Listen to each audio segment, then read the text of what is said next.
Thank you, Rocky, for the beautiful, beautiful prayer, and again for the wondrous music today.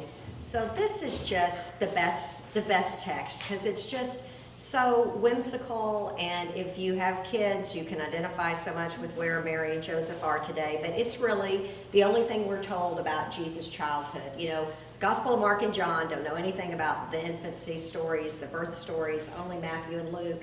And most of the colorful stories about Jesus' birth and Jesus' childhood come from kind of a non-canonical Gospel of Thomas, where Jesus is always kind of a little bit of a ragamuffin and, you know, pulling the other kid's hair and that kind of thing. But in the Gospel of Luke, we hear this one little story where Jesus has gone from being a baby to being a 12-year-old like that, and his parents take him to the temple, kind of a familiar story, but it hardly ever shows up. I think I've only preached on it once.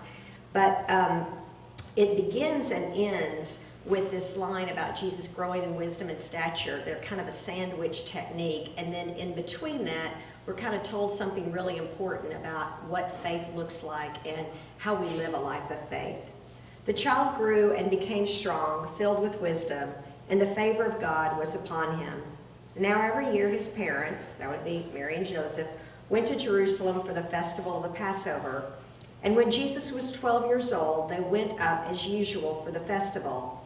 When the festival was ended and they started to return, the boy Jesus stayed behind in Jerusalem, but his parents did not know it.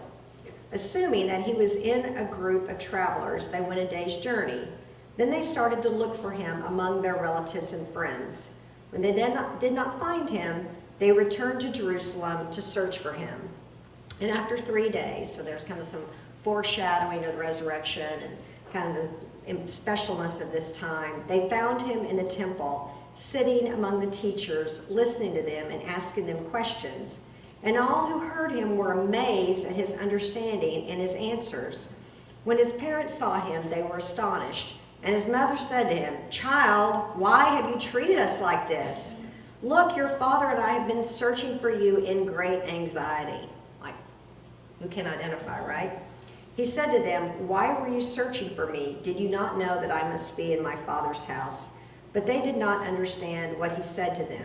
Then he went down with them and came to Nazareth and was obedient to them.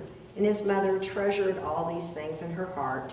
And Jesus increased in wisdom and in years and in divine and human favor.